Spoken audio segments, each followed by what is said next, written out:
تو گناہ ہو جاتے ہیں, نگاہ اوپر کرتے ہیں تو گناہ ہو جاتے ہیں, زبان کھولتے ہیں تو گناہ ہو جاتے ہیں. میرے بھائی, تو اللہ رب العزت نے اپنے محبوب کی زبان سے یہ بھی تو ادا کروا دیا ہے کہ آپ جتنے زیادہ مشکل دور میں جاؤ گے اتنے ہی زیادہ آپ کے ساتھ رحم اور آسانی کا معاملہ بھی کیا جائے گا.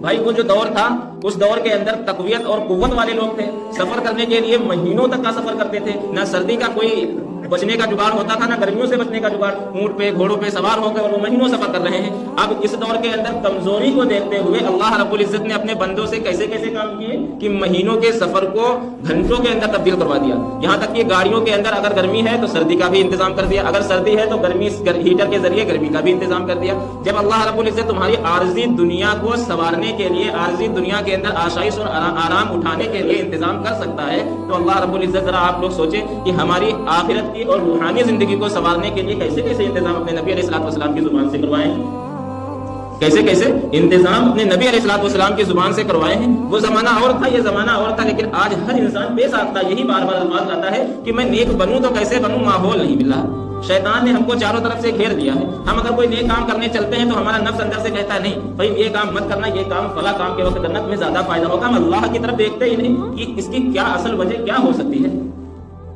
اس کی اصل وجہ یہی ہے کہ ہم نبی علیہ الصلوۃ والسلام کی نسبتوں سے بے انتہا دور ہوتے جا رہے ہیں. اسلاف رحمۃ اللہ علیہ نے ان سے بچنے کے لیے کچھ چیزیں بتائی ہیں, میں آپ کے سامنے بتا دیتا ہوں. نمبر 1 تو ہمارے بزرگوں نے یہ فرمایا کہ اپنے ماحول کو ٹھیک کرو, اپنے ماحول کو ٹھیک کرو. اگر ہمارا ماحول درست ہوگا تو ہمارا نیک عمل کرنا بھی درست ہوگا. اگر ہمارا ماحول ہی غلط ہوگا تو ہم چاہ کر بھی نیک عمل نہیں کر پاتے. بہت سارے نوجوان بچے ایسے ہیں جو چاہتے ہیں کہ میں سنت طریقے سے لباس پہنوں, وہ چاہتے ہیں کہ میں اللہ کے نبی علیہ الصلوۃ والسلام کی سنتوں کو اپنے چہرے پر سجاؤں, وہ چاہتے ہیں کہ میں نمازوں کی پابندی کروں, لیکن وہ ماحول میں پھنس کر کے ماحول کی وجہ سے ایسا کر نہیں پاتے.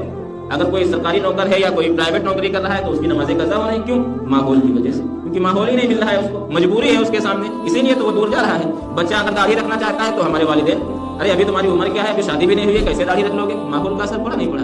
شوہر اگر داڑھی رکھنا چاہ رہا ہے تو ہماری بیویاں منع کر